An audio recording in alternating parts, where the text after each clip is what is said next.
ব্রাহ্মণবাড়িয়ার বিজয়নগর উপজেলার সিঙ্গারবিল ইউনিয়নের শ্রীপুর গ্রামের মধুর বাড়ির গৃহবধূ মোসাম্মদ নূরজাহান বেগম গত শনিবার দুপুর আনুমানিক 12:30 নিজ বাড়ি থেকে নিখোঁজ হয়েছেন। এরপর থেকে বহুদিন পেরিয়ে গেলেও তার কোনো সন্ধান না মেলায় পরিবারে নেমে এসেছে চরম উদ্বেগ ও উৎকণ্ঠা। পরিবারের সদস্যরা জানিয়েছেন, নিখোঁজ নূরজাহান বেগম মানসিকভাবে ভারসাম্যহীন ও শারীরিকভাবে অসুস্থ। নিখোঁজ হওয়ার পরপরই তাকে আশপাশের গ্রাম, স্বজনদের বাড়ি ও সম্ভাব্য সব স্থানে খোঁজাখুঁজি করা হলেও কোথাও পাওয়া যায়নি। দীর্ঘ অনুসন্ধানের পরও নিরুদ্দেশের রহস্য উদ্ঘাটিত না হওয়ায় স্বামী মোহাম্মদ ওসমান মিয়া বিজয়নগর থানায় একটি নিখোঁজ ডায়েরি করেছেন। নিখোঁজ ব্যক্তির বিবরণ অনুযায়ী তার নাম মোসাম্মদ নূরজাহান বেগম, বয়স আনুমানিক 42 বছর, গায়ের রং শ্যামবর্ণ, উচ্চতা প্রায় 5 ফুট। নিখোঁজের সময় তার পরনে ছিল টিয়া রঙের মেক্সি।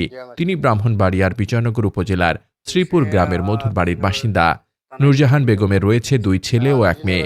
বড় ছেলে 21 বছর বয়সী, মেয়ে 18 বছর এবং ছোট ছেলে মাত্র 7 বছরের শিশু। বিশেষ করে ছোট্ট সন্তানটি প্রতিদিন মায়ের খোঁজে কান্নাকাটি করছে। বাড়ির বাইরে গিয়ে প্রায়ই মাকে খুঁজে ফেরে এবং বলে, মা তুমি কোথায়? মা তুমি ফিরে আসো, তোমাকে ছাড়া থাকতে পারছি না। সন্তানের এমন করুণ আর্তনাদ দেখে পরিবার সহ আশপাশের মানুষজনও দুঃখে মর্মাহত। স্বজনরা জানিয়েছেন, নূরজাহান বেগম নিখোঁজ হওয়ার পর থেকে পরিবারটি দিশেহারা হয়ে পড়েছে। দিন দিন সময় গড়িয়ে গেলেও কোনো খোঁজ না মেলায় তাদের দুশ্চিন্তা বাড়ছে। তিনি অসুস্থ হওয়ার কারণে সবাই আরও বেশি উদ্বিগ্ন হয়ে পড়েছেন। মানবিক বিবেচনায় দেশ বিদেশের সকল মানুষের কাছে তারা সহযোগিতা কামনা করেছেন। যদি কোনো ব্যক্তি মোসাম্মদ নূরজাহান বেগমের খোঁজ পান বা কোথাও তাকে দেখে থাকেন, তাহলে পরিবারের পক্ষ থেকে নিজের নম্বরগুলোতে দ্রুত যোগাযোগ করার অনুরোধ জানানো হয়েছে।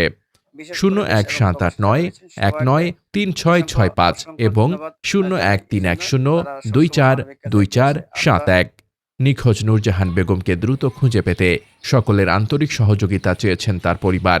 তারা জানান, নূরজাহানের ছোট্ট সন্তান সহ পুরো পরিবার এখন চরম দুশ্চিন্তা ও মানসিক যন্ত্রণার মধ্যে দিন কাটাচ্ছেন। মোহাম্মদ শামীম রেজা, দৈনিক খোলা চোখ।